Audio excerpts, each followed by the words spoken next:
Constant listener, here's what I want you to take away from this series.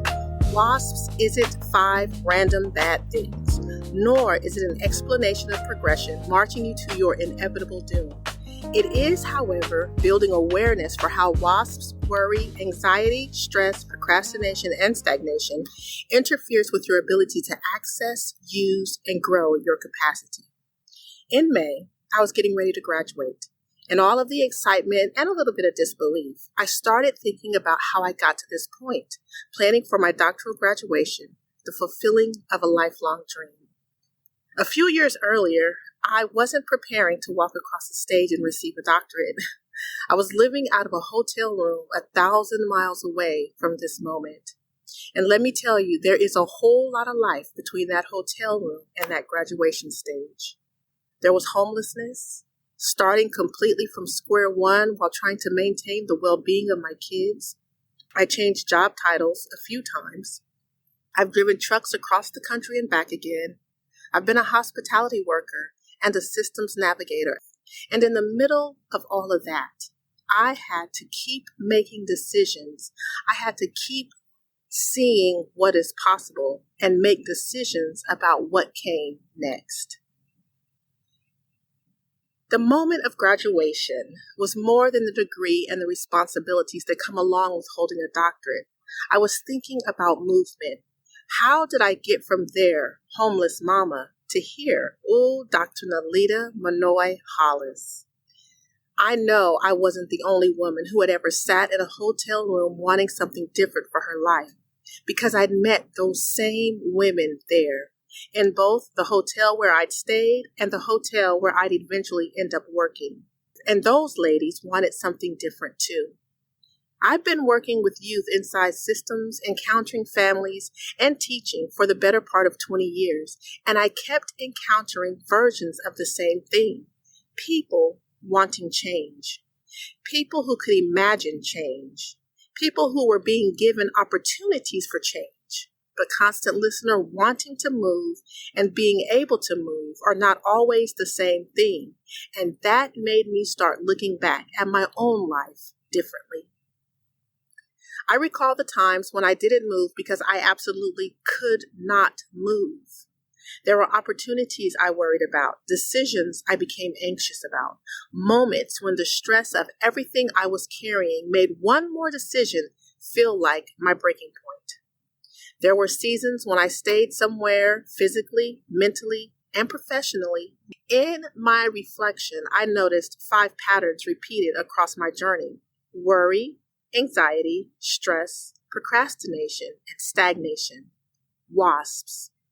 Again, care is warranted here because I don't want you to hear that list and think I'm telling you that one automatically causes the next. I am not. And life isn't that neat.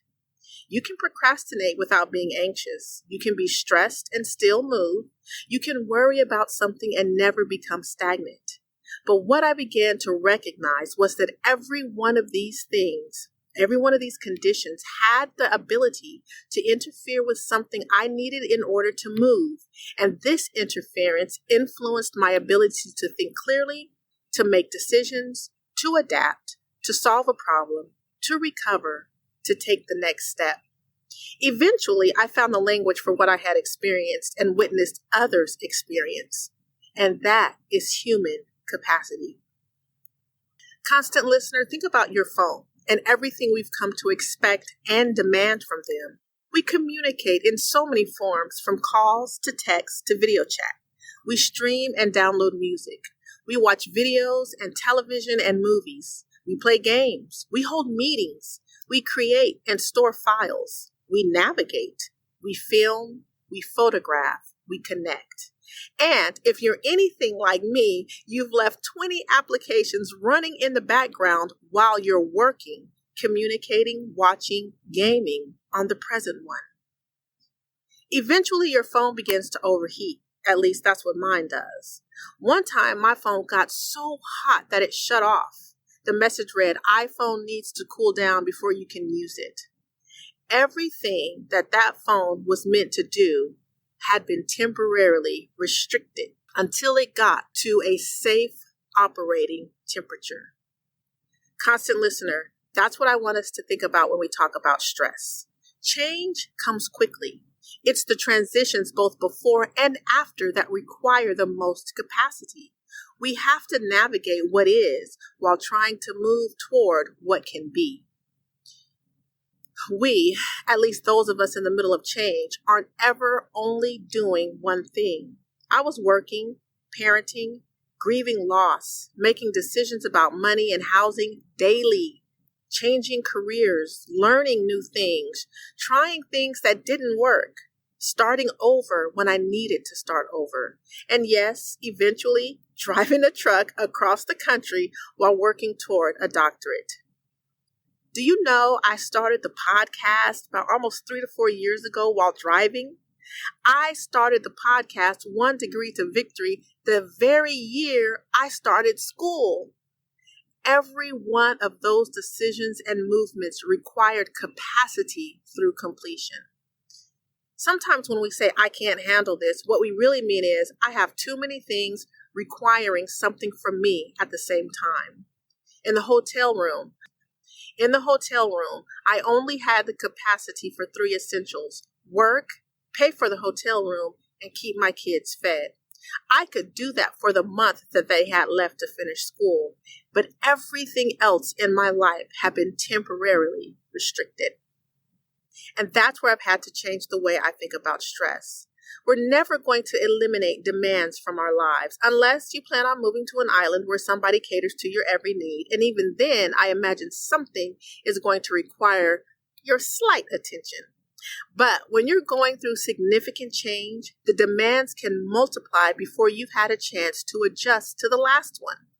So the goal can't be to build a life where nothing ever demands anything from our capacity. Rather, it is to recognize what the moment requires and give yourself permission to let something else wait. Then, I can't do it right now takes on a different meaning. It doesn't automatically mean I'm lazy. It doesn't mean I'm incapable or that I don't have the skills. That phrase, I can't do it right now, becomes an act of self-awareness, recognizing what this moment is already requiring and making a decision about where available capacity needs to go. Now, when I look back at how I got from that hotel room to graduation, I can see moments when I did exactly that. When I finally settled on relocating, I knew I wouldn't be able to handle the pressure of a full-time job. So I looked for something part-time, and quite frankly, something that wasn't human-facing. That's how I ended up housekeeping in the hospitality service industry. And while I wasn't looking for much from that job, it turned out to be a golden opportunity. Out of it came friendships, experiences, and eventually a whole new way of thinking about how I could use my degree. Sister girl, I didn't know where that housekeeping job was going to lead. I didn't know it was going to lead this far. I just knew what I had capacity for during that season. And that's part of how I got from that hotel room to walking across the stage. I didn't have the capacity for the whole journey at once. I had the capacity for each next part. Sister girl, constant listener, stress may restrict what you have access to in a particular moment. But hear me good. Don't confuse what you can't do right now with what you are capable of becoming. Let me say that one more time. Don't confuse what you can't do right now with what you are capable of becoming. I'm Dr. Hollis. Thank you for sharing your space with me on 1 Degree to Victory. Until next time, I love y'all.